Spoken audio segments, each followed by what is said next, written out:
Testing, testing. All right, I think we've resolved our technical difficulty. Sarah, you'll let me know when we're recording? We are recording. Okay, great. Gee, everybody, thank you for your patience.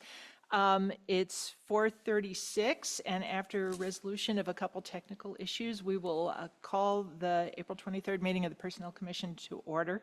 Secretary, would you kindly call the roll?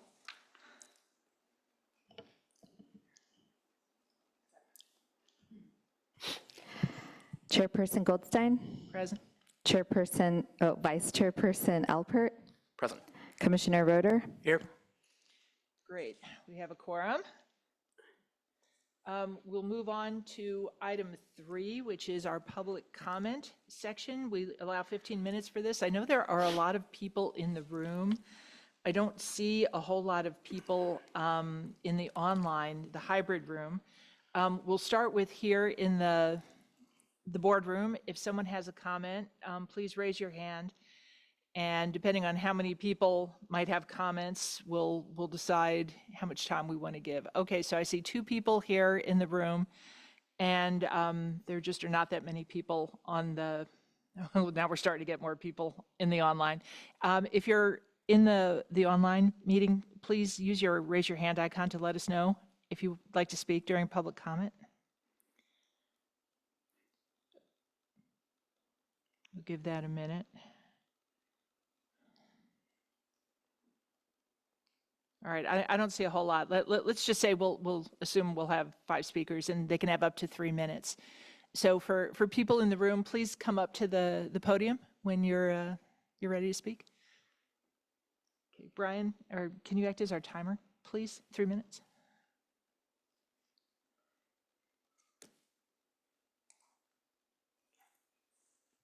Hello, everyone. Is this on? Is it okay? It's on. So I'm Pauline Fallensby, Assistant Superintendent of Business Services. I know everybody here, and I'm just here to put a plug in about the situation the district's budget is in. We're trying to cut $7.8 million, and we want to partner with the Personnel Commission because your budget is a part of our budget. So I met with Erin, and we went over the budget, and we're actually in the middle of an SBAC meeting, and what we're talking about is a vacant position. I believe it's a position that Erin had before she got promoted, and we are actually trying to score that as a budget balancing solution. And after talking to Erin, I know she has some concerns about using some of that budget for additional work, but we're just wanting to remind you that a $7.8 million cut is a heavy lift on our part. We're still needing about $2 million, and we have scored that position as one of the budget balancing solutions. So we want to continue the partnership, and we want full transparency in the process. But we're looking at vacant positions, and we know that the commission operated with less staff in the past, and they've added staff. So it's difficult to be increasing staff when the rest of the district is trying to cut $7.8 million. So we're just letting you know that we're considering this position. It's on today's agenda actually as a budget balancing solution, but we also are cognitive of the fact that we have to work together to come up with a budget, and we also know about the role that ACOE will play in the whole thing. But I just wanted to share that about that position. So thank you. Thank you. Hi, good afternoon. My name is Jennifer Shanoski, and I'm on the school board. I'm one of the directors. I was here last year, some of you might remember, to talk about the budget, and I'm here again. So I just want to reiterate a lot of what Pauline just said about the budget cuts throughout the district. So last year we made $7 million in cuts across the district. This year we're looking at $8 million in cuts, and these are starting to impact kids and the programs that some of our most vulnerable kids access every day. Last year I was here to point out that the budget of this Personnel Commission increased by about 20% over 2 years. So the total budget in 22-23 was $652,000 a year. And then in 24-25, you had a total budget that was almost $800,000 per year. And part of that huge increase was a almost 50% increase in the salary of the executive director position. So, there's reasons for all of these increases, there's reasons for all of these changes, but I do think that it's important to remember that your budget comes out of the general fund, and therefore, the cuts that we're making across the board to our schools, to our school site programs, to administrators throughout the district, I hope will be reflected in the final budget of the Personnel Commission. I also want to say I really love our libraries and our library specialists, so thanks. Thank you. That last comment was me as a mom. Is there anyone else here in the room? Okay, please, go ahead. Hi, I'm sorry. I'm not going to be able to make union comment, but I do need to say this now because I am in SBAC and it's really important that I am present, but I just wanted to let you all know that BCCE is here to support the library specialist agenda item when you do get there. So I just want to make sure that's clear and that it's noted that BCCE is here to support the library specialist agenda item. Thank you. Thank you. All right, turning to the online, the Zoom room. One more time, is there anyone in the Zoom room who would like to speak? I see one hand up. So let's go ahead and we'll call on David Brownson. You should be able to unmute yourself. Or Daniel Brownson, not David. David was my dad. I'm not sure how much it's within the Personnel Commission's purview, but the oh my God,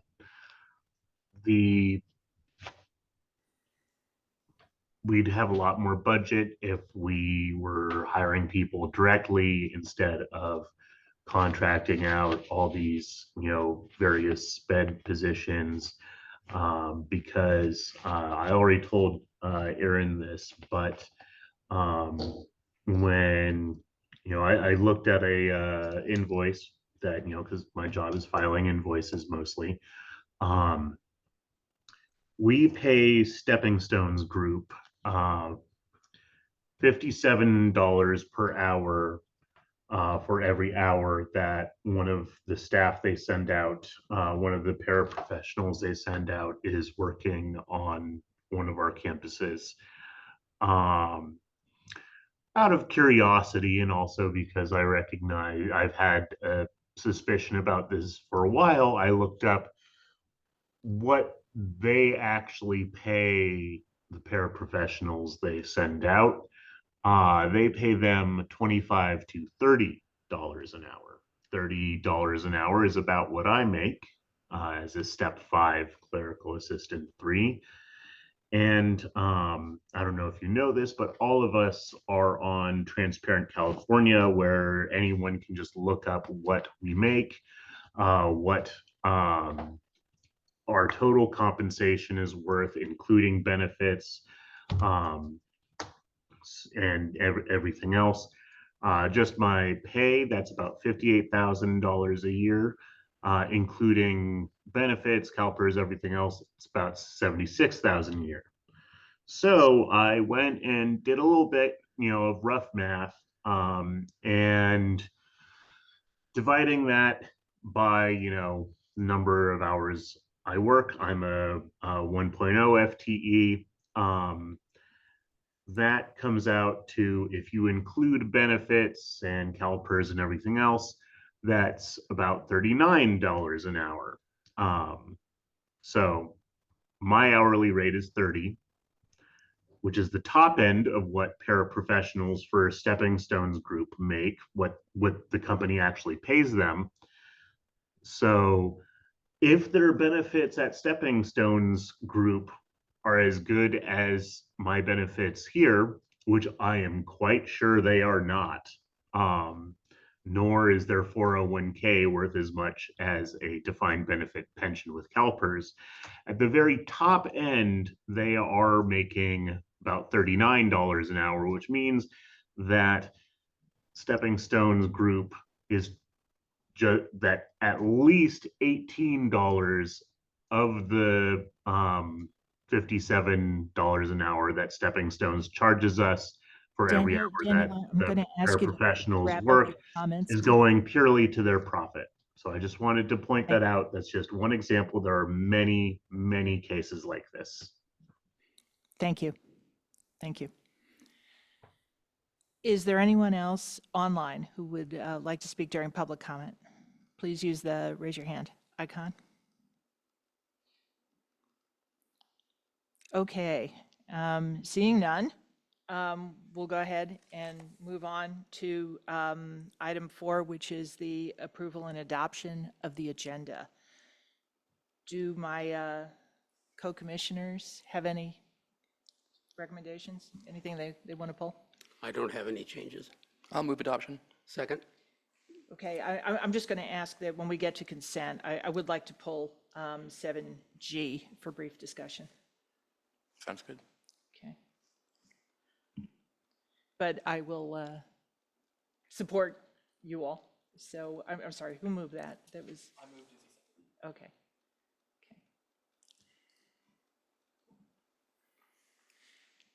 All right, let's move on to item 5, which is the approval of the meeting minutes from March 26th, regular meeting. Does anyone have any comments or changes to those? Commissioner Roeder? I had 3, I think, minor comments. 2 of them are clerical, and then 1 is a little bit more substantive. So the 2 clerical ones are both in item 6B, which I think is on page 2. So the first thing is just identifying Samantha Tobias Espinoza in the first sentence. I think it should be Assistant Superintendent of Human Resources rather than Services. And then the other is down in the bottom of that, I guess it's one long sentence, where it says classification and compensation study and revised job descriptions. And then it says, as well as for contraction negotiations. I think that should just be contract negotiations.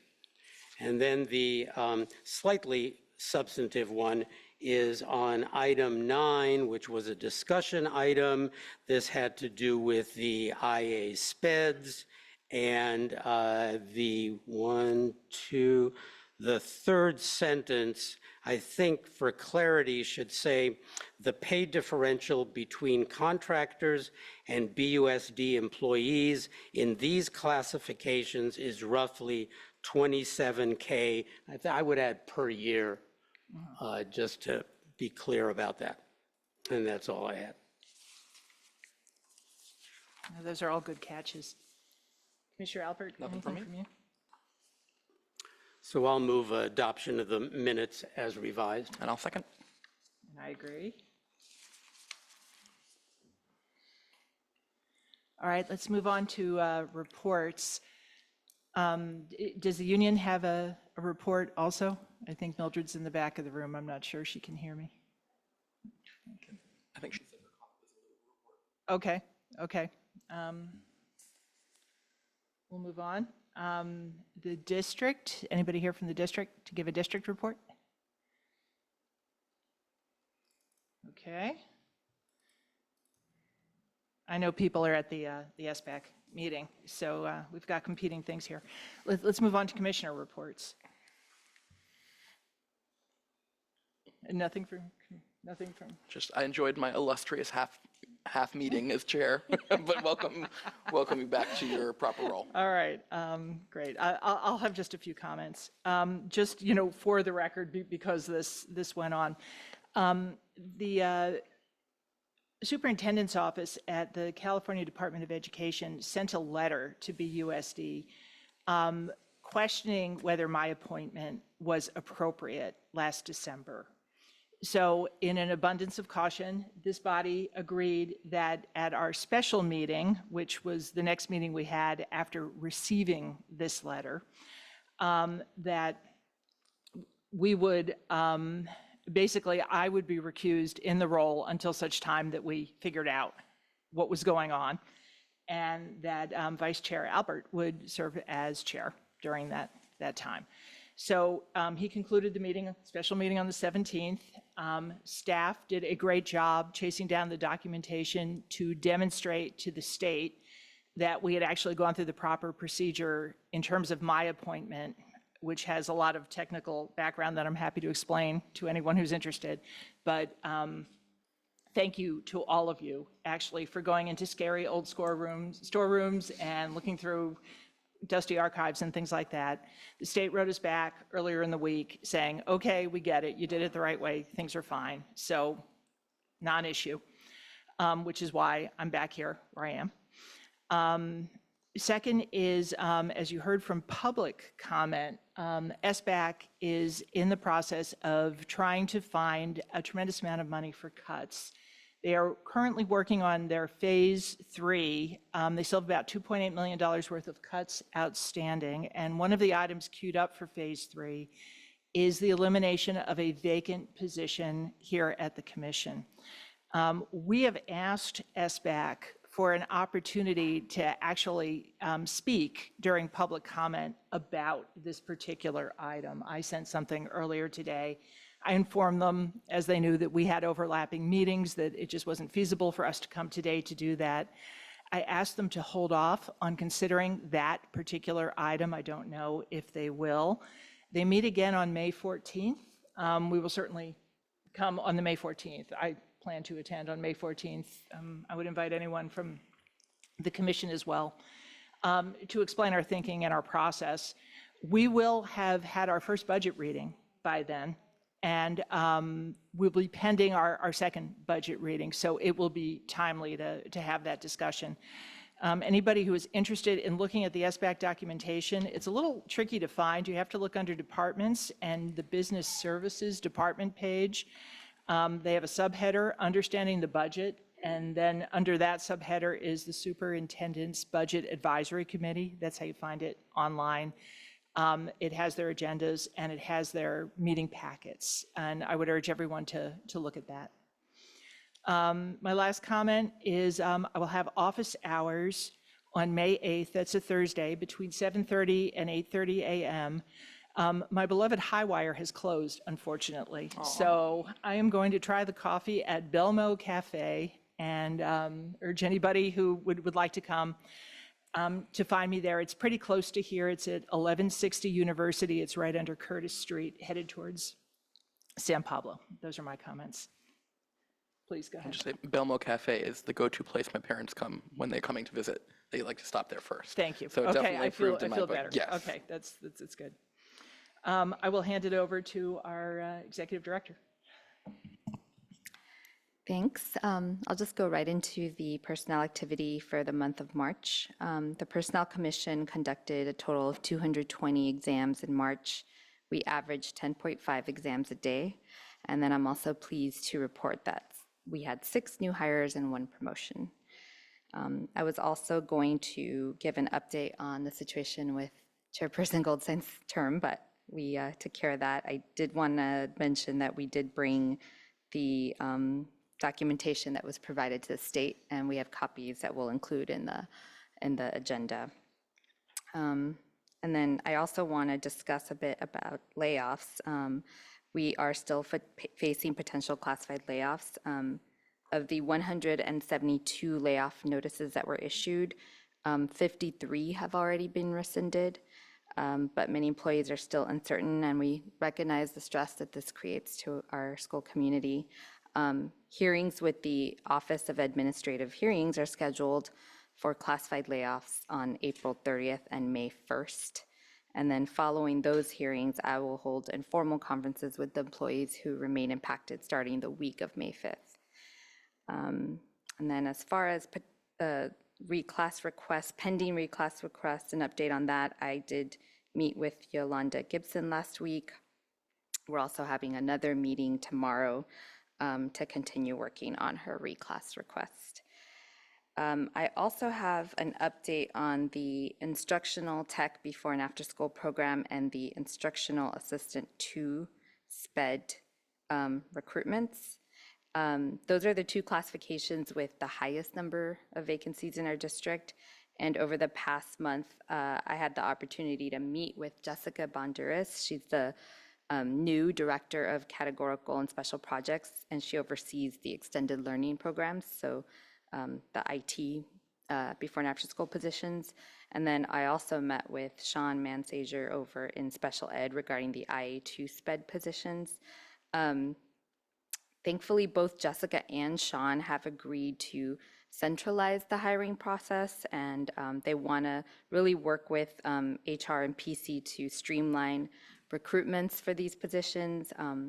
We were able to send over 16 IT after-school candidates to Jessica and her staff, and they've assured us that all of them will be contacted for interviews and then placed in positions. For the SPED positions, HR is contacting or has already contacted all of the candidates on the most recent list, and they're contacting them directly and they're offering them positions. They're being onboarded as we speak.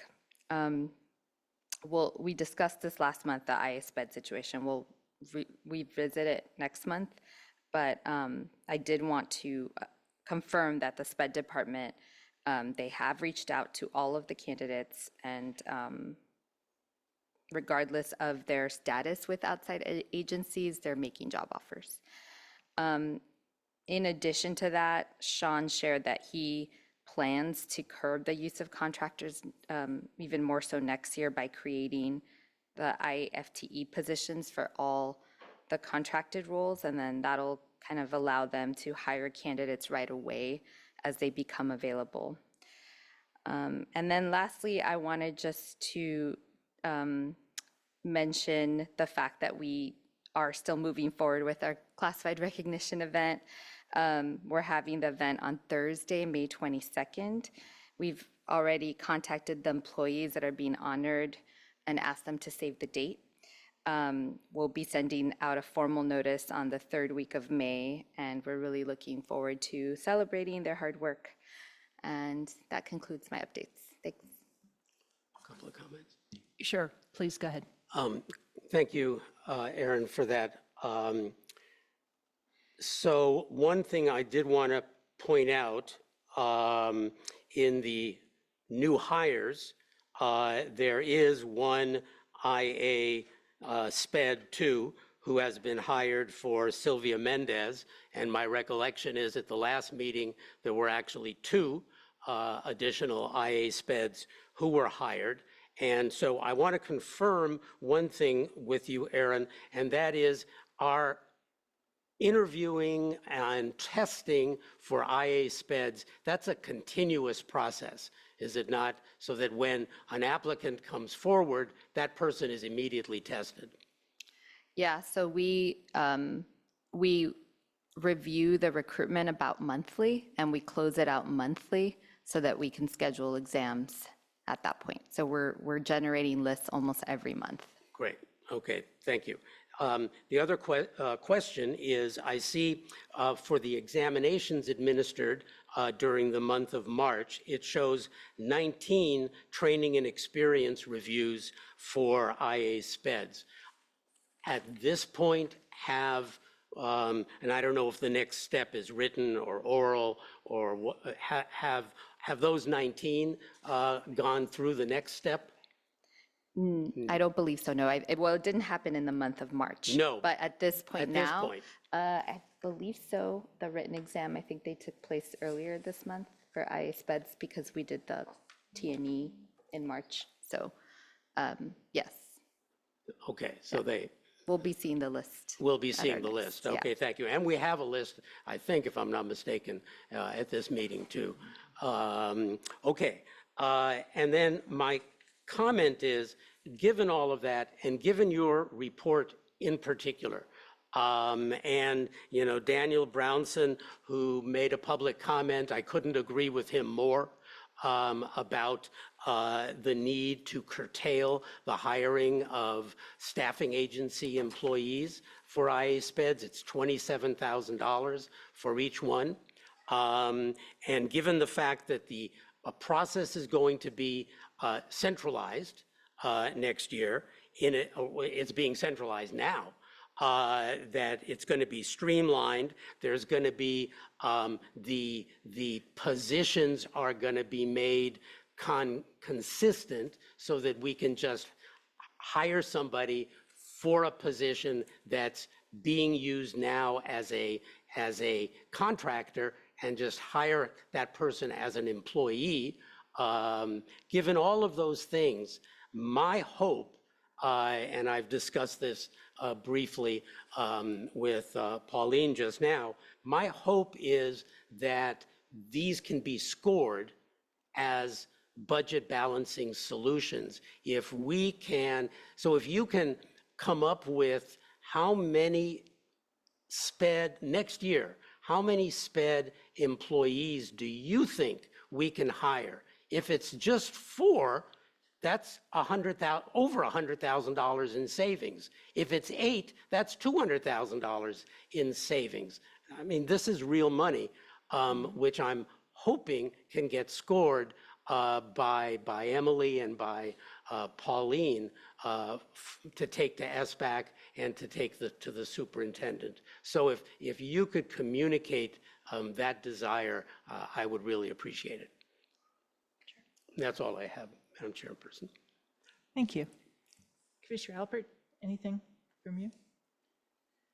I have one request related to what Commissioner Roeder asked for. And actually, it also riffs on what Daniel, I think I have the name correct now, said. Transparent California is good for some of the information about compensation. What it doesn't include are the costs to the employer for wages, and, this is what you're paying into, SDI, state, federal, FUTA programs, as appropriate, to an individual.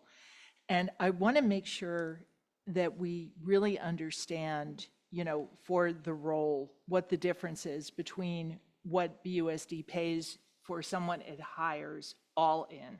So it's not just from the employee's perspective. It's not just the compensation, the benefits that the employee receives. It's also the employer costs, because they typically add another 20 to 35%, depending on the richness of the programs, in terms of payroll taxes and then other fringe benefits. So I think it's important that we, when we're making that apples to apples comparison, we really do that. And I know Pauline is just busy as all get out, but I'm hoping that someone in her department is actually able to give you that all-in cost. So when we compare it to a contractor, the benefit of whom is it's on demand. We find out, today that we need somebody tomorrow, and we call up a contractor to provide it. So there's certainly a convenience component. But, it would be good to understand, because it would be great if we could score 200,000. I just am not 100% sure we're using the right numbers yet. I'll also say that I'm glad the classified recognition event is proceeding apace. I am very sad that I'm going to be out of town and will have to miss it. But I am guessing that one of the other commissioners here will.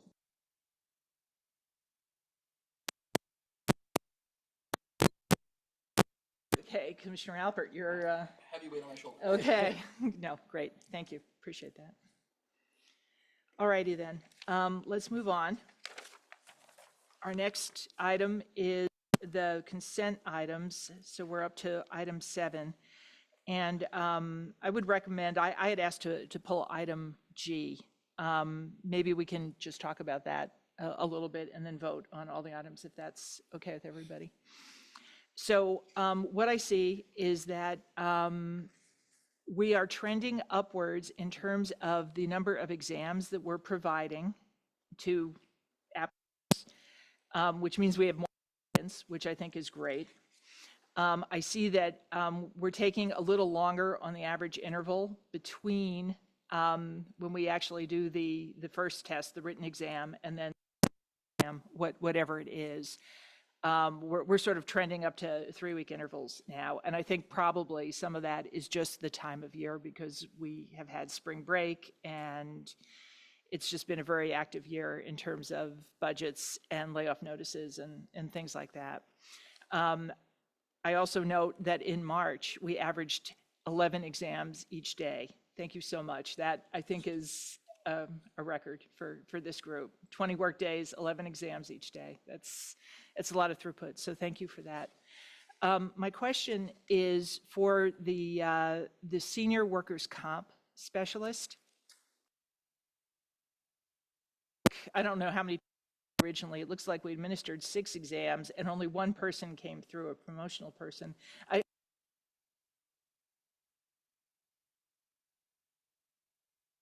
Interested to understand why. So in this particular recruitment, I'm not sure. We got a really low number of applicants. We posted like we post every other job, and for some reason,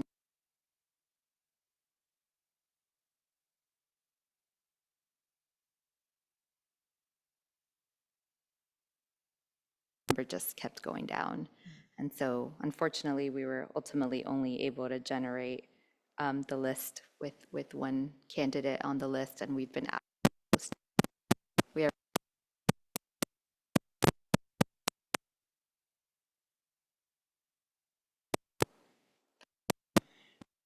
Call.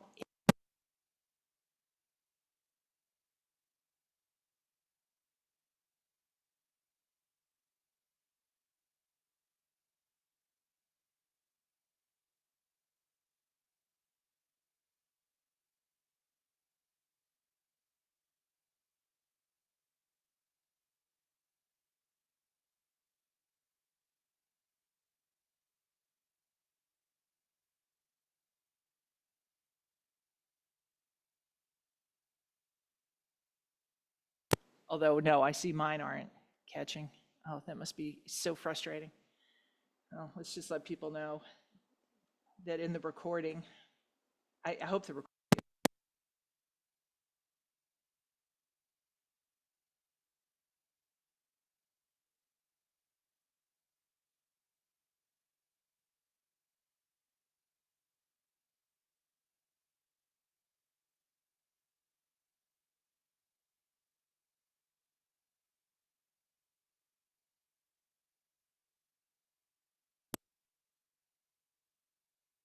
by Zoom.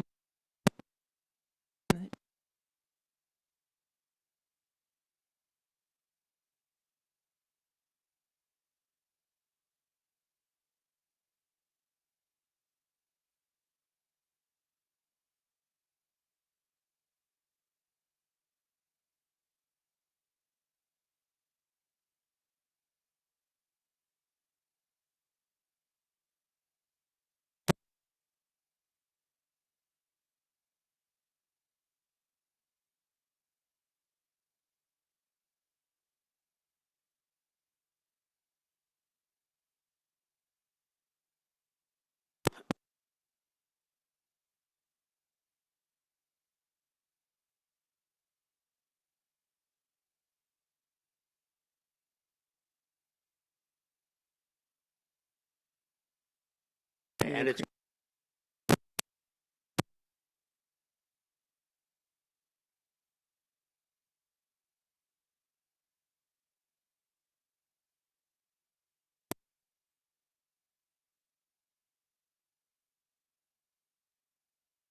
Trying, I'm going to try.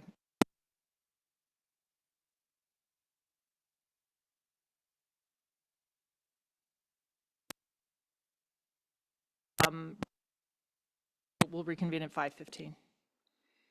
Second half of. So, okay, here it is. Let's see for as long as we have it. And we will also record using a cell phone and do a hybrid.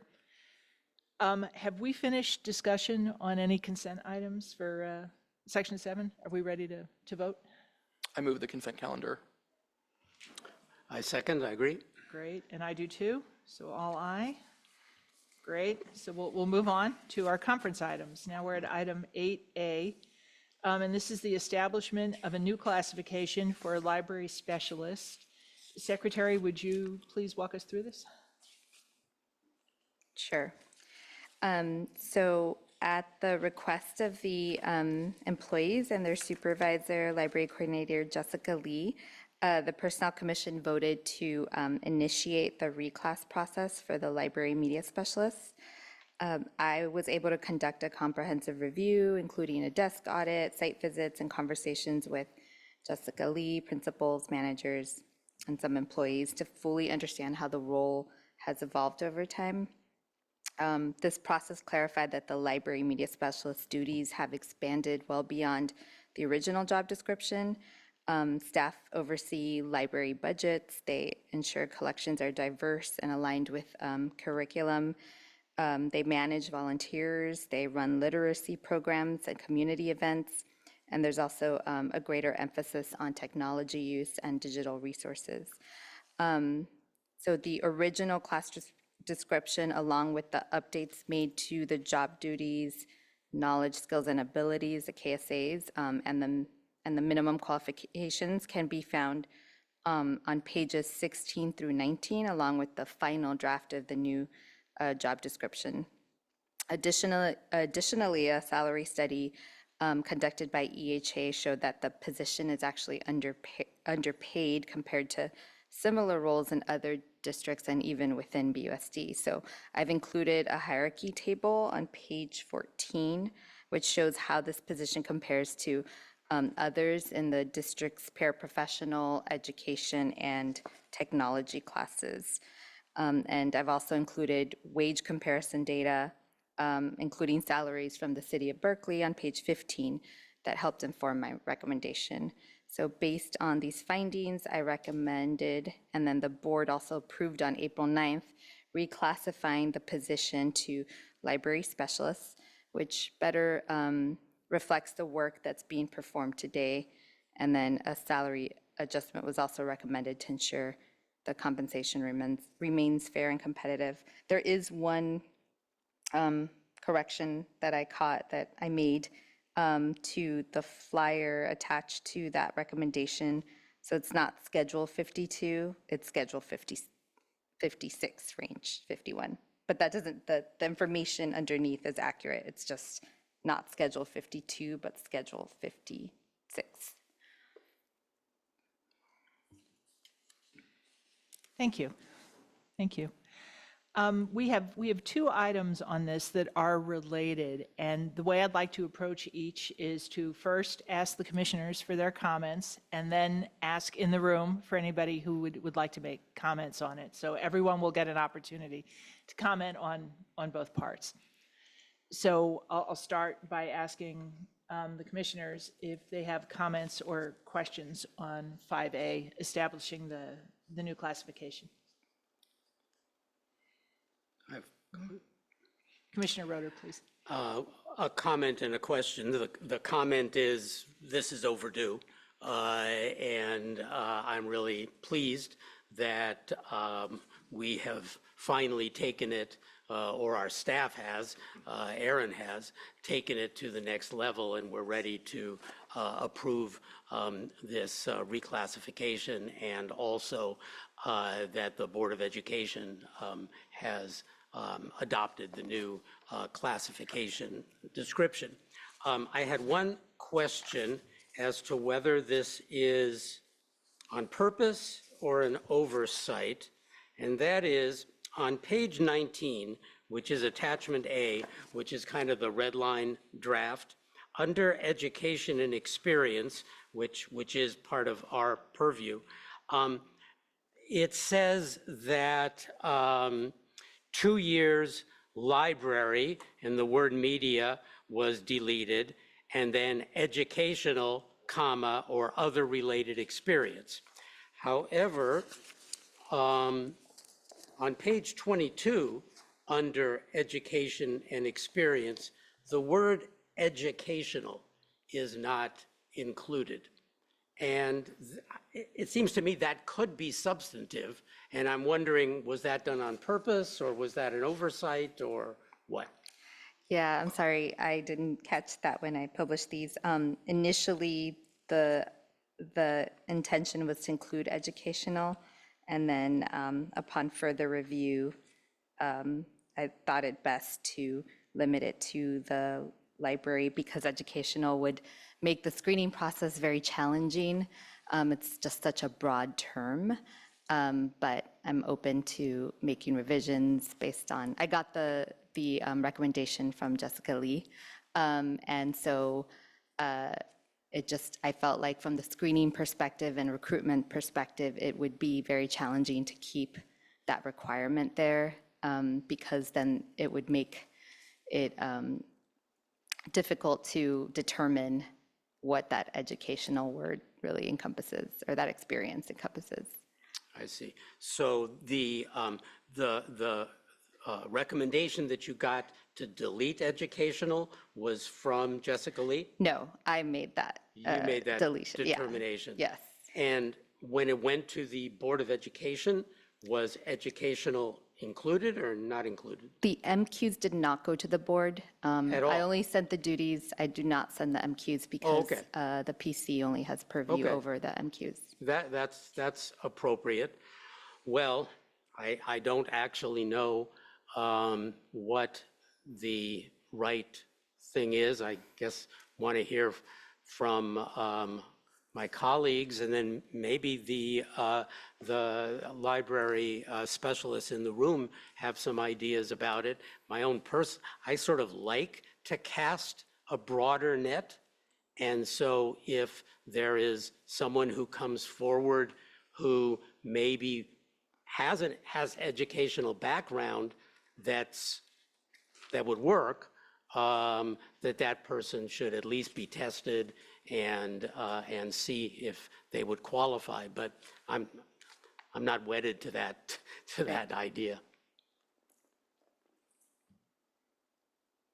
Thank you. Commissioner Albert, please go ahead. To second, overdue is an understatement. We appreciate everyone's patience. I came here recently, so it's only been 5 months for me, but I know it's been much longer for all of you, and it's been every meeting pretty much I've been hearing about it. In terms of the educational question, I guess I would lean towards removing educational just because it also says 2 years library or other related experience. And other related experience, I think, encompasses, if it's educational experience that is related to library services would be included, but I can imagine a lot of educational experience would be very different. And so that leaves a little bit of flexibility. So that would be my preference, but I don't feel strongly. Thank you. I am wondering, we're talking about peering this. If we look in the packet, I can't find the page it is in the packet. I think it's page 14. It's the little chart that sort of shows the job families and then the different ranges that the different roles fall into. So it looks like this, right, page 14. What I'm wondering is there is a position that we are looking that is already considered range 51 in that instructional family. And I wonder what the minimum qual for that one calls for. Yeah, I did include that in this analysis, and it wasn't mentioned in the information, but those minimum qualifications are actually not as restrictive even as the library media specialist. So they call for, I think, 2 years of education, 1 year of experience, where the library media calls for 2 and 2, I believe. So, yeah, it was a difference. Okay.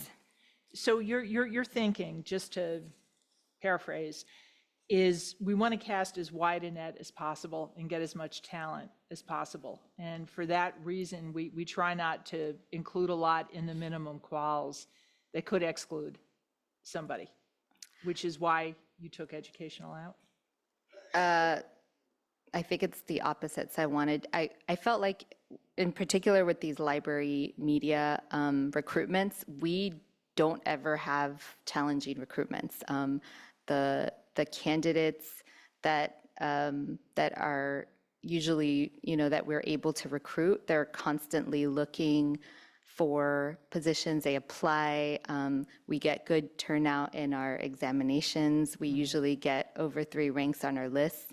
So my fear was that in just adding education, that it would kind of bring in candidates that don't have necessarily the library experience, and then I'd generate a list with candidates ultimately that may be very talented, but not necessarily have that library experience. I So that's thought why I it was an removed and, educational and library. Is it educational or? or. It's Got it. pretty much Okay. or, Okay. yeah. All right, I understand. Should we see if folks in the room here have opinions or comments?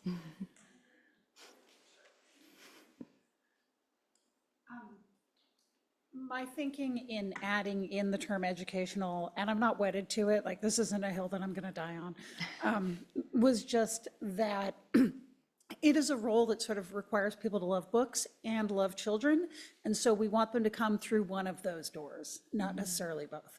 And so some of our exceptional staff behind me were previously teachers or were working with children in some capacity, but weren't working in libraries previously before they came to BUSD.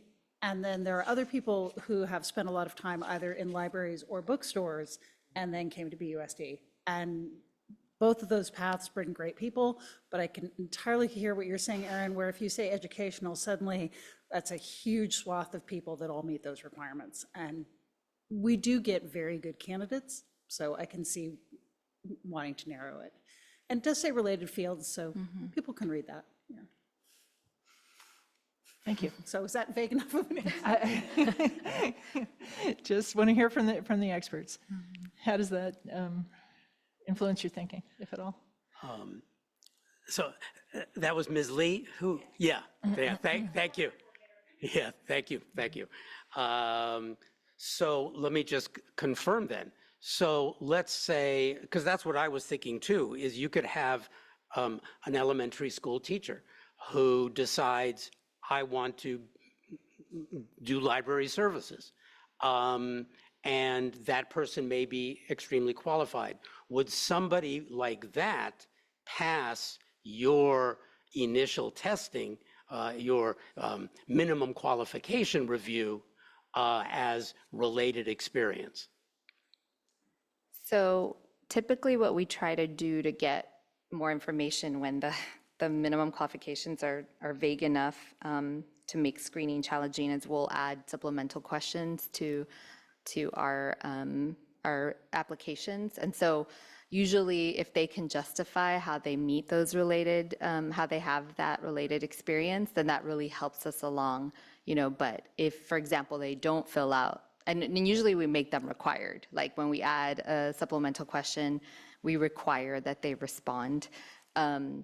And so in that case, but if they don't have that information and they don't have relevant experience, but although I think like a classroom setting could be relevant, so it wouldn't disqualify somebody necessarily. Okay, well, for me, given that representation and what everyone has said, I'll defer to our executive director's opinion on that. Yeah, similarly, I think, any teacher who is engaged in reading books or managing a classroom library that's related experience, and that's, so as long as we can, suss that out, I think I'm happy to go with your recommendation. Yeah, and these have not changed drastically. The MQs have not changed drastically, so all of those candidates or incumbents right there, they've all screened in, so with the experience that they had, so.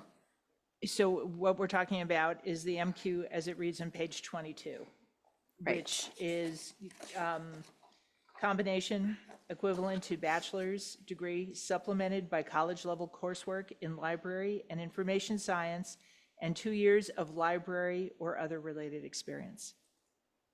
That's right. I think the comma is no longer necessary, actually. Not important. But the comma in that sentence. Okay, thank you. You're welcome. Are there any other questions or comments on this item 8A in the room?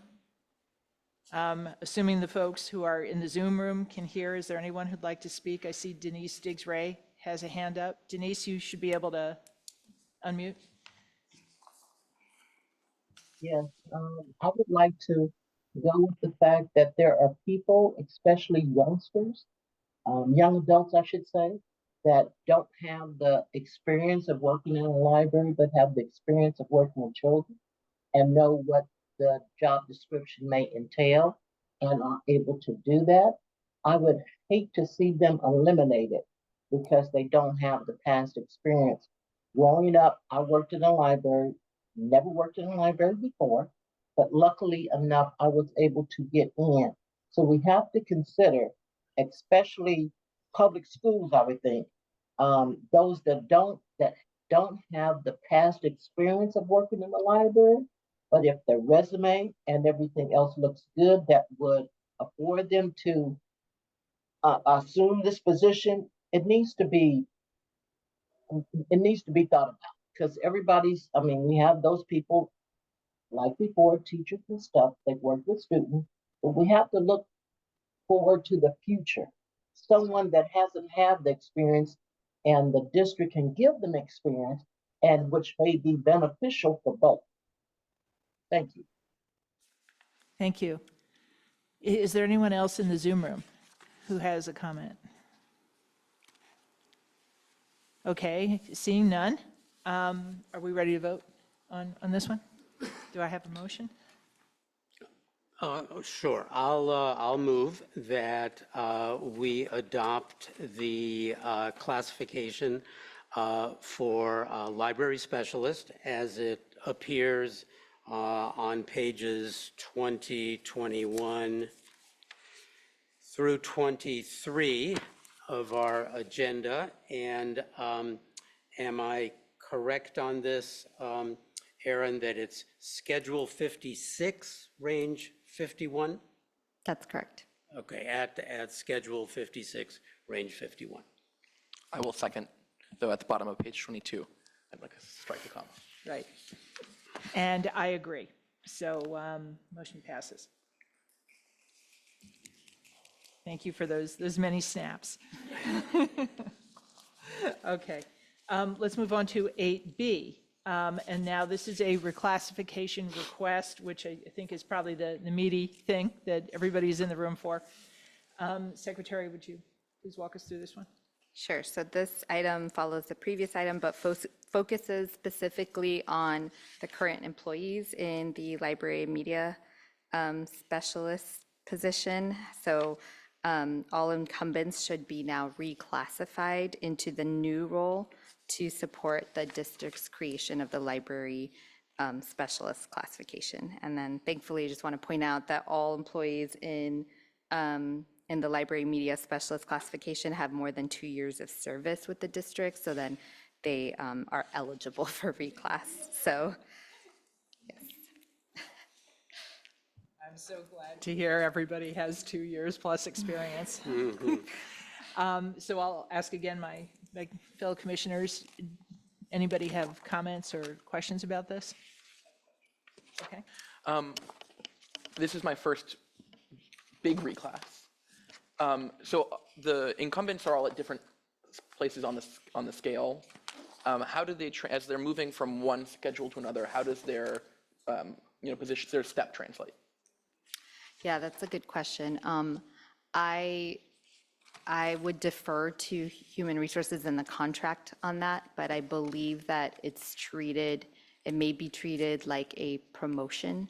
So the step that gives them at least 5% increase of what they currently make. I can't verify for sure if a step 5 would automatically translate to a step 5. Every scenario is going to be different. Gotcha. So I would definitely have to defer to the contract. But on then that. it could be the case we could get some bunching at the bottom. If folks are, if it's at least 5%, you may have a lot of people at step 1 of the new range. Maybe, But potentially. there are rules. I mean, there's not, there's a method. Yeah. Yeah, okay. And then, and then we don't have a total dollar figure difference between current and what it will be, because we don't know exactly where people are going to be placed. Right, so if you, I mean, we just have the information included in that flyer that shows the difference between the two, but as far as each individual is concerned, I don't have that, no. Right. If I may, what we do know is when we referred the class and comp study to the school board, and Assistant Superintendent Samantha presented it and they considered it, what came back was that the school board had allocated, help me with this, about $200,000 for salary corrections, That's what was based said. on the EH&A study. So, they saw the recommendations. This was in the recommendations. They saw the updated class, so this is not a surprise that this is coming. Great. And I just more, as we're, we're being asked to consider other budget things, so Totally. just wanted to put everything in Yeah, perspective. totally. But no, I am very much in support of this reclassification, and I appreciate everyone being here for it. Just Please. one comment as a follow-up to, and I don't think this is what you meant, Madam Chairperson, but that's subject to collective bargaining. And so, we're not saying that that $200,000 is earmarked for this particular Correct. classification. That's all going to be It's for general discussed. corrections, Yeah. to salaries that are out of whack. Great, thank you. Right. I figured you were looking through your rules to go back to those rules that we looked at with the ECE administrative assistants. That is what I that was, what you're that looking is for? what I was looking for. I'm not going to tell you what those are. I remember I that. am not, it's not jumping out at me, but we are following the subsection of those rules that deal with everyone. Oh, I think I found it. It's Rule 30.300.4, and it's B1, and the only difference between our rules as written is that the education code has been updated since then. So it currently says 3 years, but it's actually 2 years. So we are going with the rule that says when all the positions in a class are reclassified upward, those incumbents with 2 or more years service in the class shall automatically be reclassified with the positions. Right. And that's the rule, so that there's no confusion as to Right. what we're doing. What rule applies, exactly. Do the commissioners have any other comments? I'll ask the floor. Again, if you'd like to comment, please just come up to the mic and identify who you are, please, even though we know, but for the recording. I'm sorry. Hi, I'm Jessica Lee. I'm the library coordinator. And I just wanted to clarify a few of the points about salary. I did determine that moving from their current salary range of 45 to, I have 51, is that the right number? 51. 51, okay. That the difference would be approximately $80,000. I really want to recognize that this is a hard time in the district and we are talking about budget cuts. So this is a really bad time to be saying, and we need more money. We did not ask for this now. We asked for this several years ago. So this is, yes, poor timing, but also this money is not coming out of the general fund. So it's not impacting anyone outside of the library services department. Like it's from that very specific pot of money that is BSEP funded library funds. So $80,000, we have enough funds in reserve to pay that salary for that difference in salary for 2 years moving forward before we even have to look at adjusting any other parts of the library services budget. So, Thank you. I appreciate that. were there any other calculation. questions about the salary? Going, okay, thank you. No, thank you. Are there any questions in the Zoom room? Anyone who wants to speak on this in the Zoom room?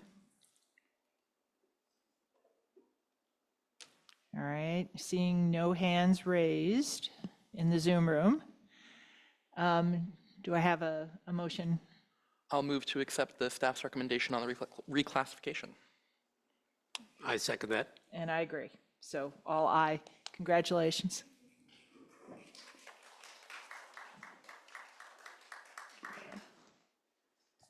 All right, so we'll move on.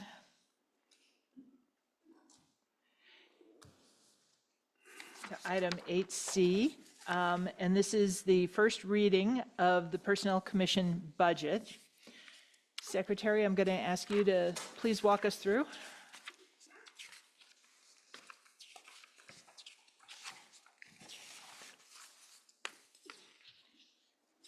I was distracted. So just going to reiterate that every year the PC must prepare its annual budget. We hold a public hearing and then we submit the final budget to the county superintendent of schools. Last week, we actually held a special meeting to review 3 different budget proposals. The commissioners narrowed it down to the 2 proposals that are being presented tonight, which can be found on page 44. We also reviewed an impact summary on page 45 that highlights some of the recruitment, some of the commission's recruitment activities from 23-24, and also outlines our projected activities for 24-25. We included budget projections based on the 2 proposals and projections showing the impact of the Personnel Commission's service level commitments if our staffing were reduced by 12% or 25%. So further discussion will be needed also regarding the position proposed at SBAC and potential cost-saving measures such as scaling back on certain items that we discussed at the special meeting, like the classified recognition event, implementing furlough days, and then also reducing commissioner reimbursements and reducing PC expenditures. And that's it for now. All right, thank you. I'll ask if either of my commissioners want to start in with comments or questions. Commissioner Roeder, I see your mic is on. Okay, I'll start in. Number one, this is really tough. All of the comments made by Director Shinosky and the comments made by Pauline Follansby are very well taken as far as the budget of the school district is concerned. And we take it very seriously, and I think Mildred is here still, we take very seriously the suggestion of eliminating, at least I take it seriously, I think everybody does, of eliminating the supervisor position. And so I want to hear, I had asked this in the past, and I think I have some clarity on it, but I do want to understand what it is precisely that the supervisor does, which requires that it be a management Local 21 type position as opposed to a different position. I think I may know the answers to those questions, but I think that's really significant. If we were to eliminate that position entirely, that would be a 25%. We only have, this is a very small department. We only have, I think it's small but mighty. We do a lot, as was seen, of recruitment, of testing, of hiring, and we do it with very few personnel. Basically, we have 4 FTE because we have 2 employees who are half an FTE. And one of those employees is actually not funded by the general fund at all. So it doesn't impact the general fund, and that's important to know. So eliminating that supervisor position would be a 25% cut to our personnel. That's a big number, a very big number. I'm not saying we can't do it, although I think we'd be hard pressed. I think it's more likely, if we're going to do anything, is instead of having a supervisor management employee, we have more like a specialist or analyst position. But even that, I think there are good reasons why that may not work. I will point out too that our first proposal is actually a 2% reduction from what our current budget is. And the second proposal that our executive director has come up with is a 4% reduction. I'm a little concerned about the recruiting.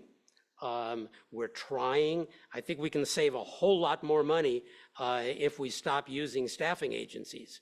But that requires recruitment. And when we're talking about reducing significantly our recruitment budget, and I'm hoping we're not going to shoot ourselves in the foot by doing that.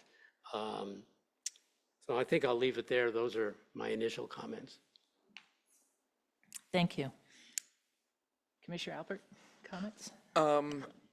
Yeah, I think that I agree broadly with what Commissioner Roeder was saying. I think, a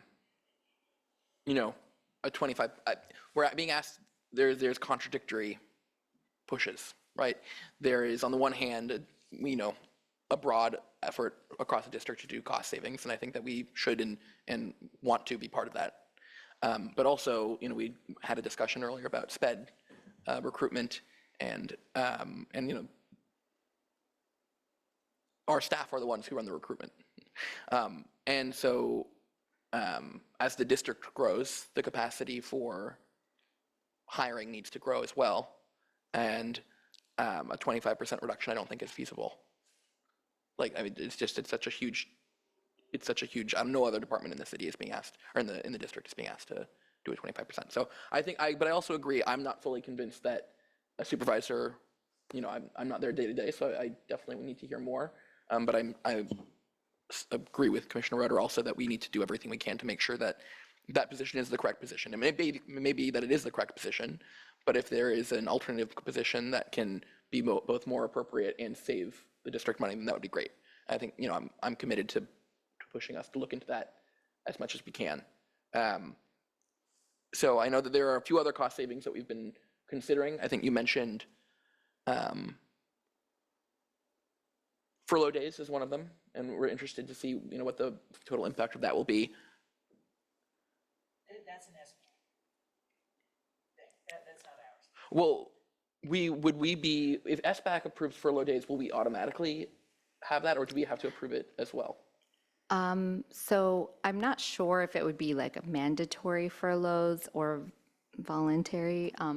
I know that the target or the last thing that was discussed was in regards to furlough days was for positions that make over, I think, either 120 or 125,000 a year, and then unrep positions, like non-union positions, and also year-round positions. And those would be initially, I think, the targeted positions for that would, be able to participate in this furlough step. Yeah. So yeah, I'm glad that we're looking at these. I do think that, again, just to restate Commissioner Roeder's point, I don't want us to shoot ourselves in the foot and try and pinch the pennies and lose. But there's a saying that I'm Penny wise, pound foolish. exactly. There you go. If we try and save money on staff and then that results in longer timelines for hiring, which means we're relying on these services which cost us more in the long run, we're not saving money. So yeah. All right, thank you.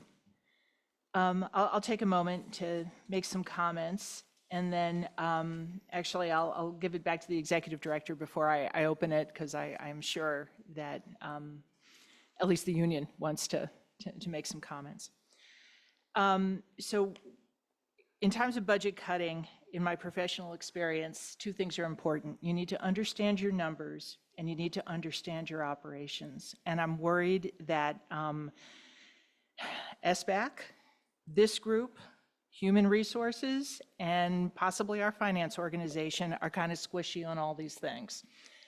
So I'm going to say some things here that I would actually like to say at SBAC, but may not have the chance to say, okay? And some of them are very obvious, all right? First is, if you look at our current budget, which is somewhat, this would be 24, 25, it comes in just under $800,000 against a district operating budget of $210 million, okay? For perspective, this is 0.4% of the district's budget, okay? In most places, this would be thought of as a rounding error.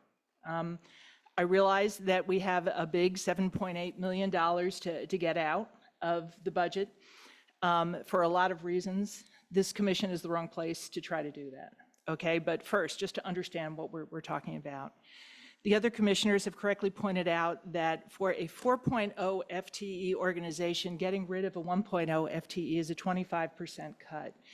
And the shooting yourself in the foot metaphor is a good one. I would use a more operations research term on this, which is to say that for your operations, your bench, and your backup, this is a bad plan. And we've seen this here on this commission, because in the almost 10 years I've been on the I've been on the commission, the leadership role has changed over 4 times. Erin is the 5th. Okay, without that position, we would have been in a world of hurt. Okay, with an organization as small as this organization, you cannot get rid of that position. It is the bench, it is the backup. People get in car crashes, people get new jobs, people win the lottery, and this is another reason it's important to have that position. Thirdly, when you look at the job descriptions for commission staff and you look at the job descriptions for HR positions, you'll see they're fairly specialized. They do very different things. So as a matter of operational efficiency, the other problem we have is you can't just say to someone in HR, we got rid of this position in the commission, you need to be doing this recruiting work, you need to be doing this examination work, you need to be doing this development work.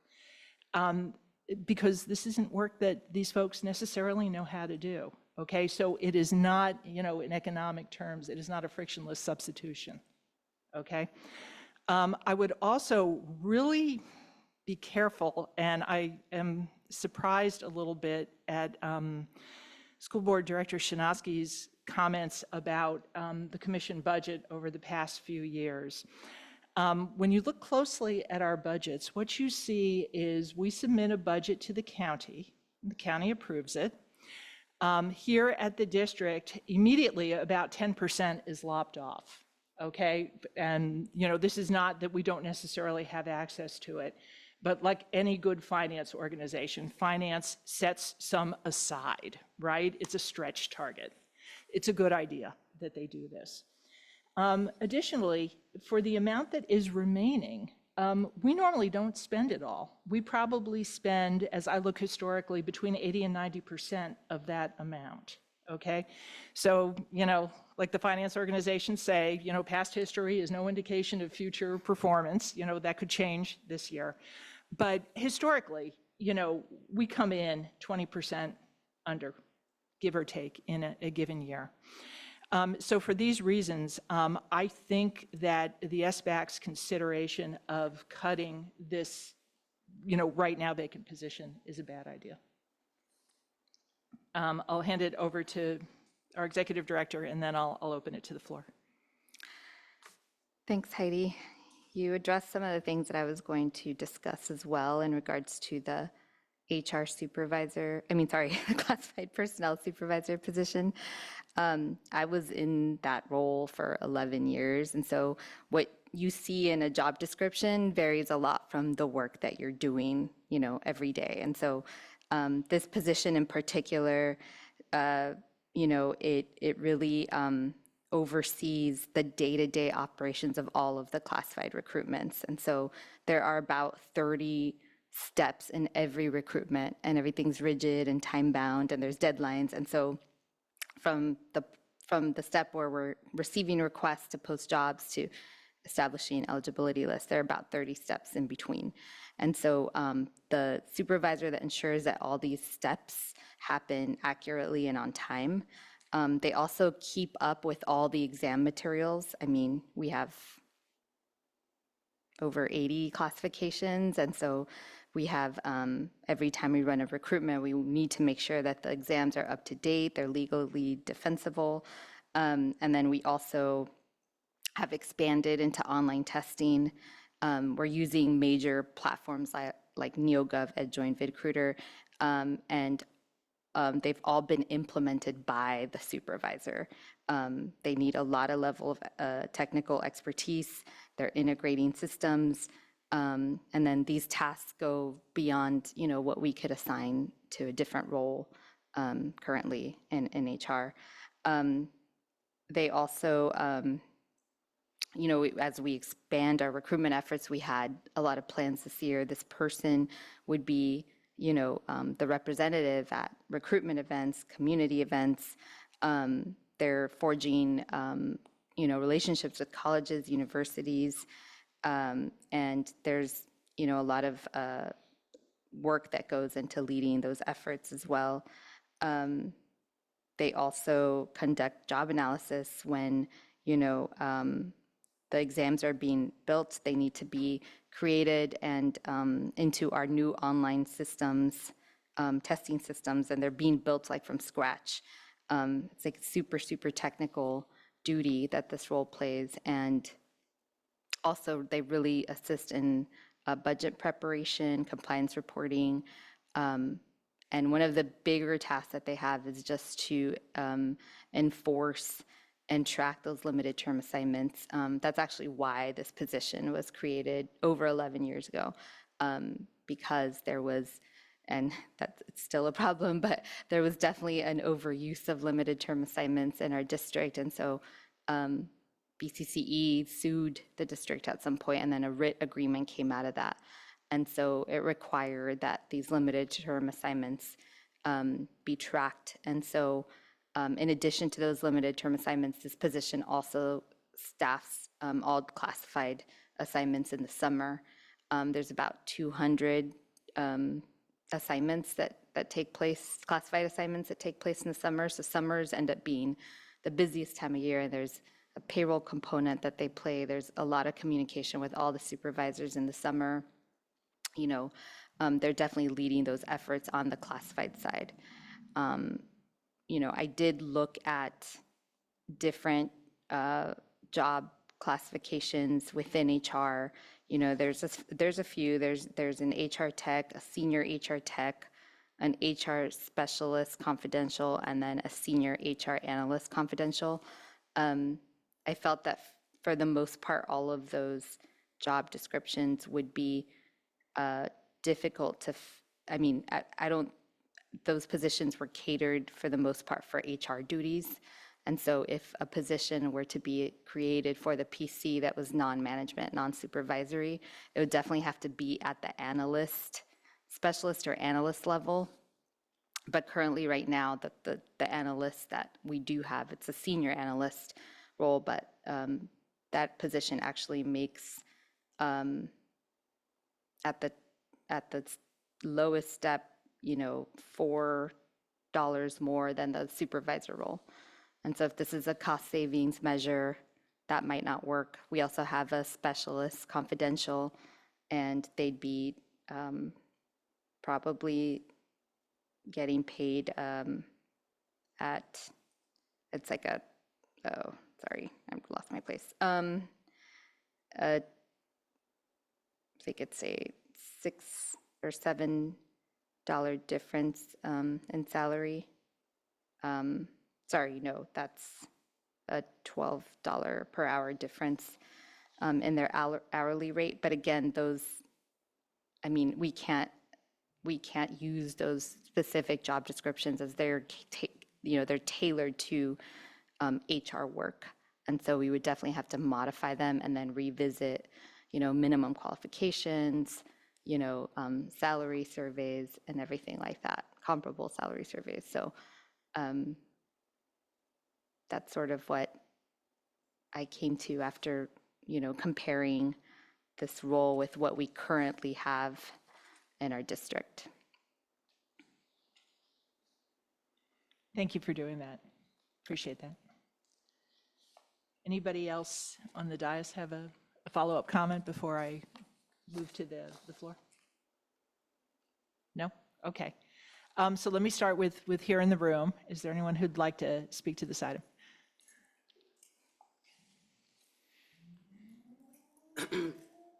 My voice is messed up, so I've been sick, excuse me. It's a lot I want to say, but I'm just going to try to be careful and as clear as possible, because I really want us to think about any decisions that we make, right? And it's, again, it's not about a person, but it's about the position. We're facing really tough times, and I'm being very transparent because I said this also in SBAC, and it's bad enough that, the PC is extremely important to classified. We need the PC, and we always say and speak on how important having the PC is to classified staff. The PC already has like a bad rap, and we feel like we always are defending why the PC is so important to classified. I don't think it's a good look if we don't do our part, if we're not partnering with the district to do something. Because last time we was going through layoffs, we didn't give up anything. I think it was like maybe a few thousand, 19,000, 18, something, 17, something like that, something very small. But right now, in the large budget cuts that we are going through, and with 100 and something classified staff on the line, there's been a few rescissions, but not many. And we have literally a vacant position that has not been filled. Let's be clear, it's not filled. It's been vacant. We're talking about, and again, let's not look at people, I'm just talking about positions. We have an executive director, a vacant supervisor position, and then we have, 1.5 FTE, right? Or it might be, well, I say 1.5 because if we look at it and say it was 2, there's a 0.5, a 0.5, and 1 FTE. So that would be 2. But actually, the 0.5 was not even supposed to actually be there. But in the 33 years that I've worked for this district, this is not the way the PC was ran. The PC was ran with a director and a support staff. That is the way that the PC has always been ran from the time I was 14 years old. I am 52 now. We are very top heavy in the PC. And then we have a lot of online testing. We can save there because we used to save a lot when we had in-person testing. So there are a lot of other ways that we can save instead of the way that we are doing things now. It doesn't take, because if we have a supervisor, the supervisor is going to do what? Support or supervise one person, 2 people. But when we look district-wide and we have actual supervisor supervising multiple people, it's not a good look. So I'm just saying, for us as the PC, we have to really make sure on the message that we're sending, what are we contributing? And I just think we need to really take that into consideration. Because if we do nothing, it just puts us still, of them saying that we're not actually partnering. So we just really need to think about what we're doing and the message that we want to send. Thank you for that. And to that end, I see one more speaker, and Director, we'll get there in just a minute. I just want to point out that there is a chart in the packet that is I call it a throughput chart. It looks like this. It's the multicolored chart, and it corresponds to what we are doing this year. The 2 proposals that exist in the packet, Proposal 1 and Proposal 2, which are respectively 2% and 4% cuts. And then it shows throughput if there was a 12% cut in PC overall, which sort of maps to a 0.5% reduction in salaries in one, 0.5 FTE reduction, and then a 25% reduction, which maps to a 1.0 FTE reduction. And one of the things I think that our executive director has tried to map out here is, in terms of the things, the metrics that we report on, the recruitments, the eligibility lists, the exams, what we are able to do with the staff that we have.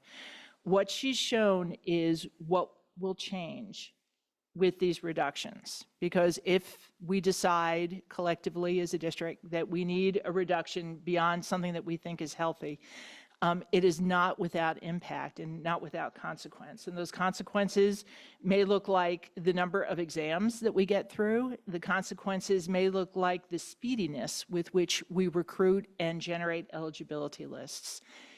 True collaboration is going to be that sit down that says, as a district, could you live with those kinds of cuts? Okay, because if you think you can, maybe we should cut.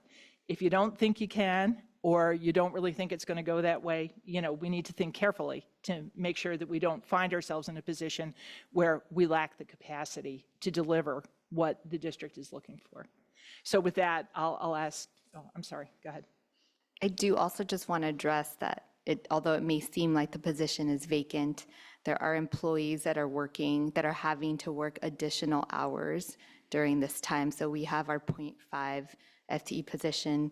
That's an employee that works 3 days a week who's now having to work 4 days a week so we could stay afloat. We also have our current HR tech who's working out of class as the supervisor.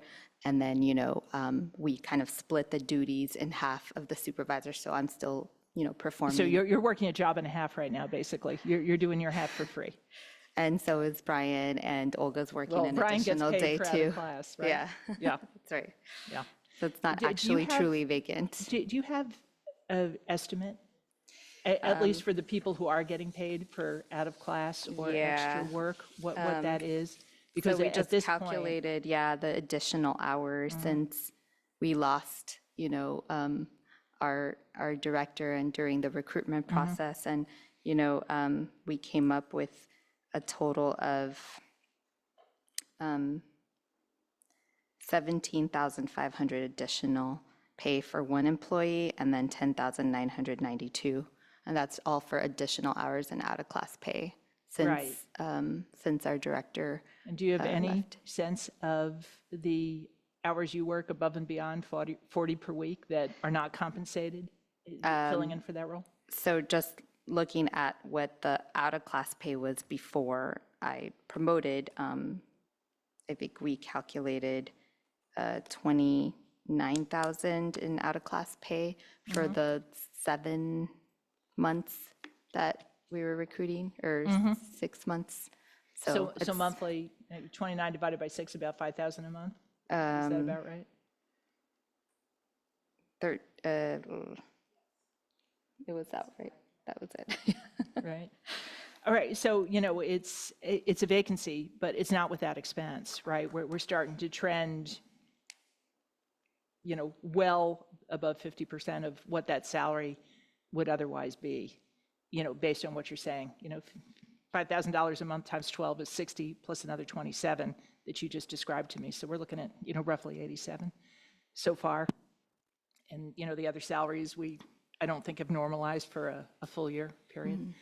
At any rate, okay, enough said. Please, Director Shinosky. Thank you. So I don't want to belabor the points, but I'm not sure what was surprising about my comments because it's all from your data. So I just pulled the budget from last year and the data from this year. So I'm looking just straight at the information that I have as a director from the budget. I know that it's hard to make cuts. It's hard to make cuts for every single department, and it feels impossible for every single department. So when we're looking at, lines of parents, lines of families who can't get aftercare, and we're looking at cutting LEARNs. We have vulnerable communities, we're looking at cutting OFI staff. There are real impacts across the district. So, we understand that it's not easy. What I would ask, and I have not had the opportunity to look at the data, but the argument is we need more people because we need to do more recruitment and more tests and more hiring. That's great. I would love to see how the increase in budgets has increased the hiring, the recruitment, right? And applications over time. Because when I looked at some of the yearly reports, I didn't see a concomitant increase in spending or the loss of disposition and such a change in those numbers. So we're often asked for accountability and things like this. I think the same is true, that we shouldn't just be speaking as if it was truth. Sometimes there are inefficiencies and sometimes there are processes that we can improve to make sure that our budget really does reflect our values, and my values are making sure that the dollars in BUSD go towards students and educational outcomes as much as possible. Thanks. Thank you. Thank you also for the request to see the difference in output over the years. I think that's something that we can easily demonstrate and probably should to the SBAC or any other group that is looking at our materials for the second hearing. All right, I think everyone in the room has spoken. Is there anyone else? There's one other person here in the room. Do you want to speak to this, or no? You're just, okay. Then I'll go to the Zoom room. Is there anyone in the Zoom room who'd like to speak to this?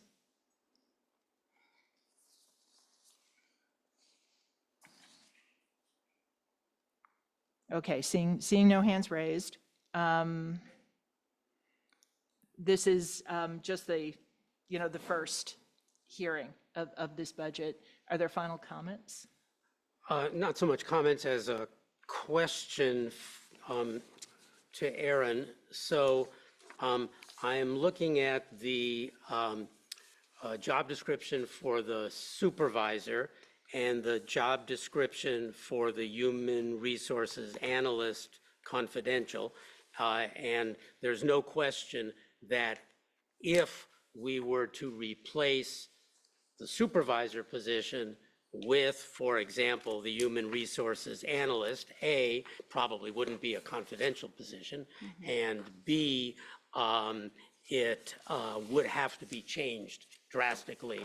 The job description probably would need to create a job description that was designed for this purpose.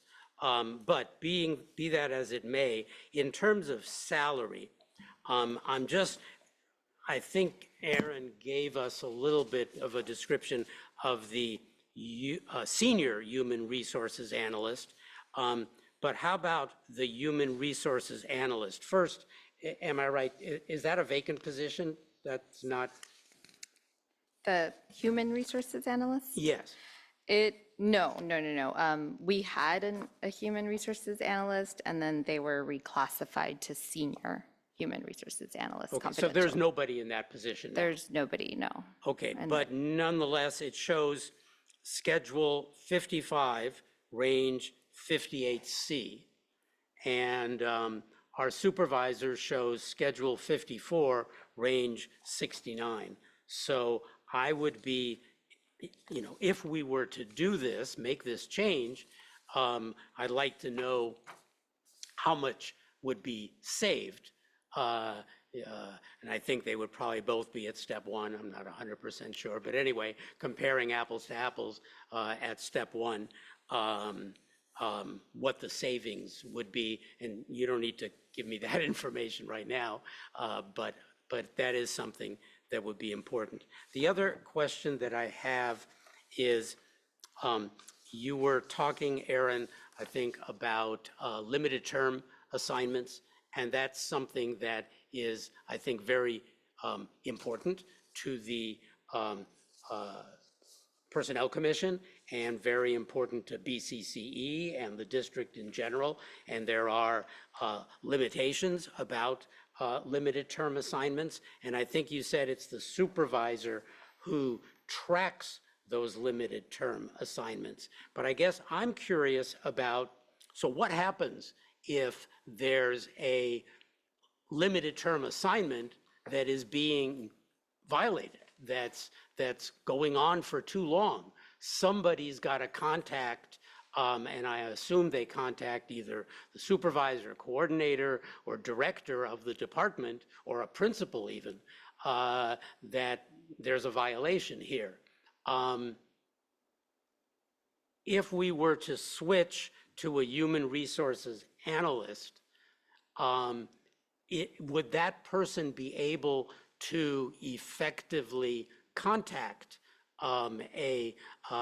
someone in that kind of a position at a school site or in the district office, and I was going to say request, but in a sense it's demand that that limited term assignment be terminated? That's difficult to answer. Yeah, yes, employees in human resources are constantly having to interface with managers and supervisors to get them to comply with, procedures and rules. Things get escalated, and sometimes it just depends on the manager. Some managers aren't as, willing to cut assignments, and so, or to end assignments, or, sometimes don't accept,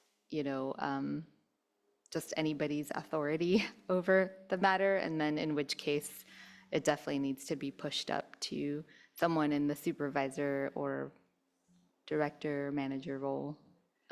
It's definitely a challenging aspect of that job, to limit those assignments and then to follow up and meet with those managers. I see that Malika has her hand up, and she might want to speak to this. One thing I will say, Malika, before I turn it over to you, is we had this problem in 2019 before COVID. Is that when we took a big house cleaning on this one? Or it might have even been Feels prior. It seems to come up every couple of years. But there was at one point where it was extreme. The union commented on it. I did a deep dive on it. And what we learned is enforcement is problematic. Enforcement from HR was problematic. I think the PC also sent notices. And Malika, I'm thinking maybe you have some comments, so please go ahead. Yes, I do have comments. I have several, and I'm trying to mince my words because I'm a little offended that my position is being considered even in the same breath of this other position. My original reclassification from an HR analyst to a senior HR analyst, as you all had approved back in, I want to say it was 2023, if I'm not mistaken. I brought forth a lot of evidence that my position used to be when it was a dual position, when PC director position was a dual hatter position, my position accumulated a ton of duties that were originally handled because the position was a dual hatter position. I was made, in my opinion, a senior because those same duties still laid there after the dual hatter of the position was taken away. My position not only handles classified, it handles all staff. Everything pertaining to staff, including retirement, everything pertaining to staff. So for my position, even before I became an HR analyst, if you look at the job descriptions, they shouldn't even be considered to even be the same. Because if you look at the duties in original HR analyst position and the senior, as you see, there was plenty of things that were added because I was reclassed. Those positions don't even align whatsoever. So for them to both be considered an option, to me, is it doesn't make sense to me personally. And I take it personal because I did that position for 2 years, and then I became a senior, and now I've been doing it, I did that for 3 years, and now I've been doing it for 3 years. So I take it offensive. I think if anything, you guys need to create a new position because it's different. This position is basically about recruitment and testing. It's a whole nother ball ground. It shouldn't even be considered. An analyst to me is a person that is analyzing data and offering reporting and help assisting with budgeting and all type of things to me. Maybe a specialist, but an analyst to me is a reach, in my opinion. And I'm slightly offended. Thank you. Thank you for your measured response on that. Apologies for the offense. The job descriptions are very different. I agree with you. I see Denise also has her hand up. Denise, go ahead, please. Yes, I would like to echo Malika's statements. And it seems like this is throughout the district, not just PC. When one position is eliminated, those duties are not eliminated and they fall onto another position. I think that's going to be happening with my position. Not that I'm eliminated, but they're eliminated another position up under my office. And so someone has to do those duties. And when you eliminate, I want you to consider who is going to do those extra duties. I understand that the supervisor, I was in HR work, we never had a supervisor. It was me, the coordinator, and admin coordinator that dealt with the PC. So things change over time, which I understand, and duties change over time. But you need to research and see what was done, what is being done, and what could be done. I understand Erin, yes, she worked in that position, so she knows a lot of things, and that it would be hard for just her. But then you have other PC staff that I'm not understanding why they are there. I do not want anybody to lose their jobs, but I want the PC Commission to look at and review and analyze the positions, especially for your commission. Thank you. Thank you. Thank you. It looks like also Christina has their hand up. Christina, go ahead, please.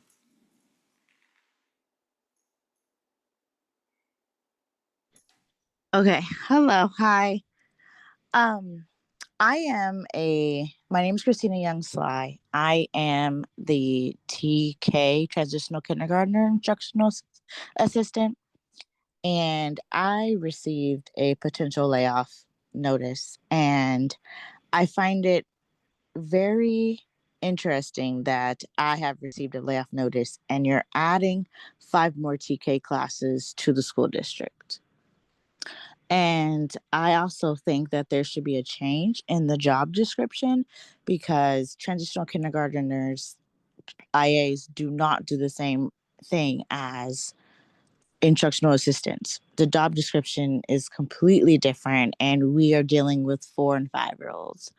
And I would just also like to say that I just wanted to be considered that you're adding more classes and you have this description that also needs to be changed. Thank you. Thank you. Appreciate the comment. And I think probably PC staff will reach out and describe to you what the process is if you think the job description needs reviewing. The issue of adding TK classes sounds like something that is more the HR workforce planning role, which is something we don't do. That sits under Assistant Superintendent Tobias Espinoza. Is there anyone else in the Zoom room who wants to make a comment?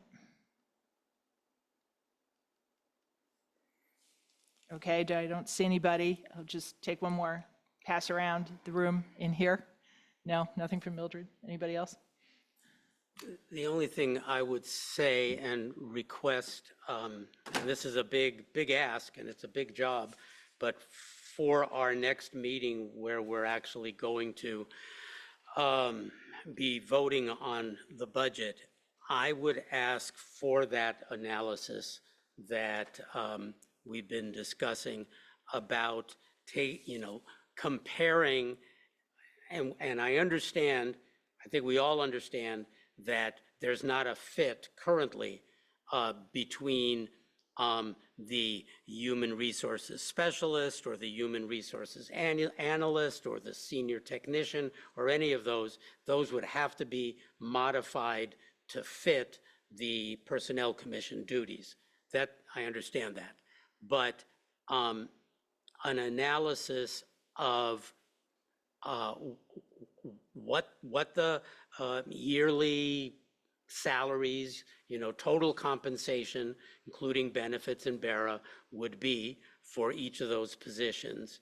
And then an understanding of what it is that the supervisor currently does that could not be done by either shifting to one of those positions, or if there would be a substantial cost savings, or shifting some of the duties, and I hate to say it, but some of the duties to our executive director, the more managerial duties. I think that's something that we need to have that analysis.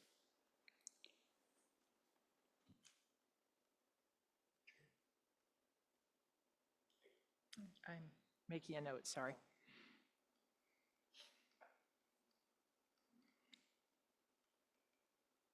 So something that, I'm sorry, do you want to, okay. I agree with Commissioner Roeder, and I think for me particularly, it's very clear that there is work that that position does that needs to be done that is currently being unsustainably done by other people, in my opinion. The thing I've never been a supervisor. I've supervised interns, but I've never been a supervisor of anything else. But to me, with a department that includes, it's 4 FTEs, 5 people, right? I don't see how, or I could be convinced, but I don't see how we need to have 2 people with supervisorial duties. And so I agree with Izzy. And now I could be convinced, but I think that I would like to see that before we approve a budget. So, yeah. I think I'll ask our executive director if this request is clear and if you have a template, Commissioner Roeder, idea of how you'd like to see this information presented. Okay, because I think part of the idea in showing the throughput chart was, to help at a high level describe, what the outputs are of the commission. I think you're looking for something different. I'm not sure I'm clear on what you're asking for. Yeah, I think it's something more granular than that high level. And it's basically, I would say, taking a look at, and some of these I think are probably non-starters, but nonetheless, the senior human resources technician, and probably in a chart format in terms of, it doesn't have to be every single duty, but the ones that would be relevant to us. The senior human resources technician, the human resources specialist, which understood is currently confidential and probably wouldn't be confidential. I guess there's a senior human resources specialist too, or is there? No. Okay, so just that one, and then the human resources analyst and the senior human resources analyst positions, just to see if some of the duties, sort of the analytical ones, the more quote-unquote high-level duties that are currently being performed by the supervisor position could be performed, and if the answer is no, then they can't, but could be performed by any of those positions. So it'd be taking the supervisor position and then comparing it to those other ones. And then if some of the more managerial position, clearly managerial positions that even couldn't be done by a BCCE employee, could be done by the executive director. And kind of in a chart sort of format. I don't know if that's any, be hard pressed to make it more clear than that. So I think I would suggest to make sure that we are clear on what we're looking for and that we don't save it for, the hearing at the end of May, because we owe the final product to the county 2 days later. When we get to the part of next meeting, we should consider a special meeting to review what, our executive director has been able to put together and see if that is what you're looking, is helping you understand what you need to understand. Yeah. And then the salary amounts too. But I agree with you. Can I try rephrasing what you're saying? Sure. Because what we know is right now, the way the job descriptions are written is they're very different. Okay, you're not going to see recruiting and exam preparation and selection in HR job descriptions the way you're seeing them in PC job descriptions. So I think what you're saying is each of these HR positions that you've mentioned are on the same chart that we looked at for the library folks. This one, same job families. I think what you're saying is if we looked at those HR positions and where they are on this chart, could you build a new PC position in that same place on that chart with the relevant job duties? Exactly. True? All right, Yes. so what I'm going to say is I don't think we need to look at the HR job descriptions other than where they are placed, because I don't think there's much in there that is helpful to you. I don't know. It would be your call, executive director, about if there was stuff you wanted to lift from them. But I think what you're saying is construct a job description that lives in the exact same place that each of those HR positions lives in the family hierarchy. Describe what non-supervisorial duties could map to each of those, and then understand what is the load that is getting put on the executive director. I would say in terms of additional hours is probably the best way to understand it, because they will be unpaid hours over and above the 40 hours that you work in the ED role. And I think what we're looking at here is trying to understand, is it a 20-80 split, something else, 50-50, and is it tenable? Is Agreed. that a Totally. better way to describe what you want? That's perfect. Okay. Does that make sense? It will. All right, we'll work on that offline. Okay, so I think probably we have done everything we can do right now on the budget. So thank you, everybody, for your input. It's all valuable, and we're going to keep moving around the pieces until we figure out what to do. So moving to 8D, which is the Personnel Commission meeting schedule, which is in the back of the packet. Should we make a motion, or are we not I for don't the think first so. reading? No? Okay. Well, I don't know. No. Does anybody have a motion they want to make? Okay. Okay, I think we're all right. So 8D. Executive Director, would you just like to tell us about the proposed schedule? We're just bringing forward the meeting schedule for the next year. We do have this boardroom reserved on the last Wednesdays of every night, but space is limited. And then, the board doesn't come out with their board schedule until July. So, December, I'm sorry, my bad. So until December, so we might have to, make adjustments at that point. And then we're also proposing, just like we did last year, to not have that July meeting, kind of just to align with the board as well. Thank you. Anybody have comments? The dates are fine with me. I guess we have to choose among these 3 dates in November.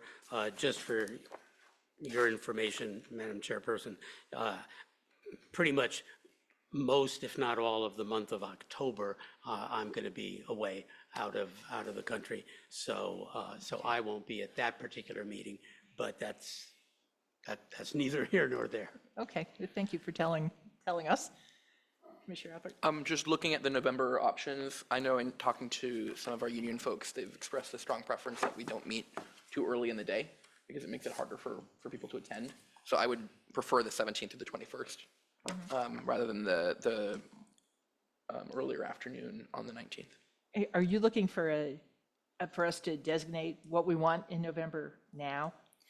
Yeah, well, we just want to establish the tentative meeting schedule for the rest of the year.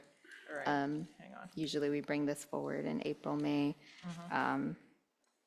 So yeah, November was tricky because we're going to be having recess during our regular scheduled time. So we're proposing either earlier in November or Monday or Friday.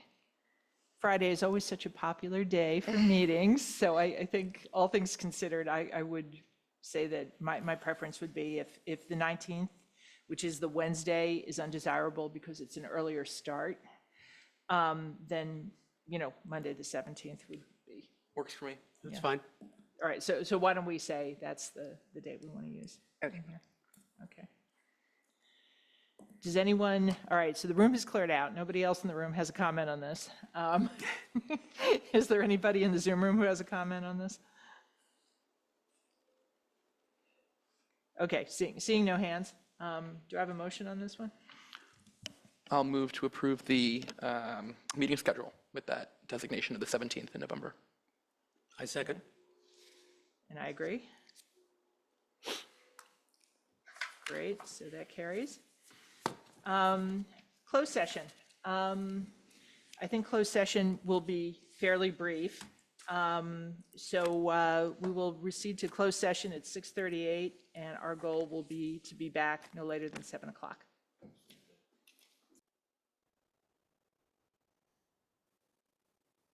Super. All right, we are back from closed session at 6:58 p.m. I think this is the first time I have correctly projected how long it would take us to be in closed session. We discussed the first interim performance review for our executive director and gave direction. That's our report from closed session. Moving on to item 11, public comment. The room is empty, and I see, I think, one person in the Zoom room. Is there anyone who'd like to give public comment?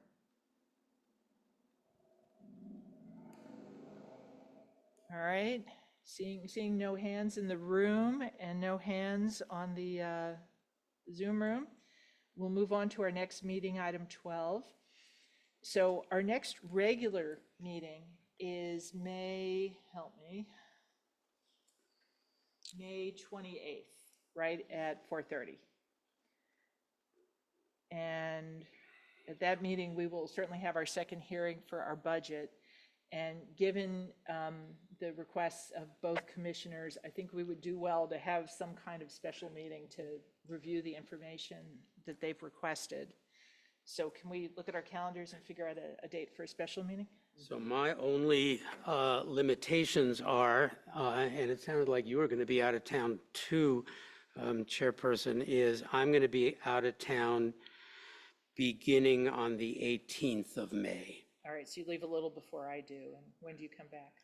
I come back, I think, on the 27th, yes. Okay, so we come back around the same time.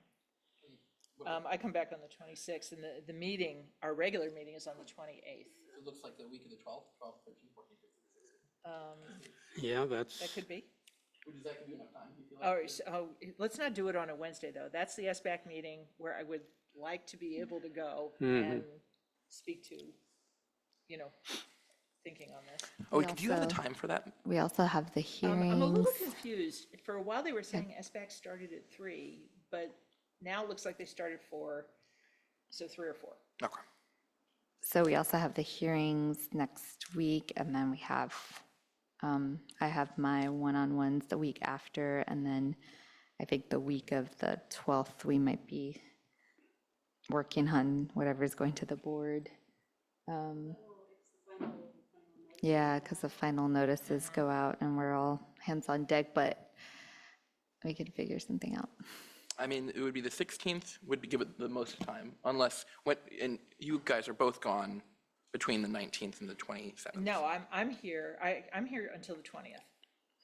Okay. But Yeah, I'm gone. Commissioner Roeder needs to see the, Yeah. Yeah, and you're gone and could not attend right, remotely. right. How about the 15th? Because at that point, everything has to be sent out already, so. Yeah, 15th or 16th would be okay with me. So the 15th, I have to be in San Francisco at 6 o'clock, which means I really need to leave here at 5. Could we do it have to be a like regular business hours? meeting or something? Like what we did, you know, Right, what we on did, Parker like Street?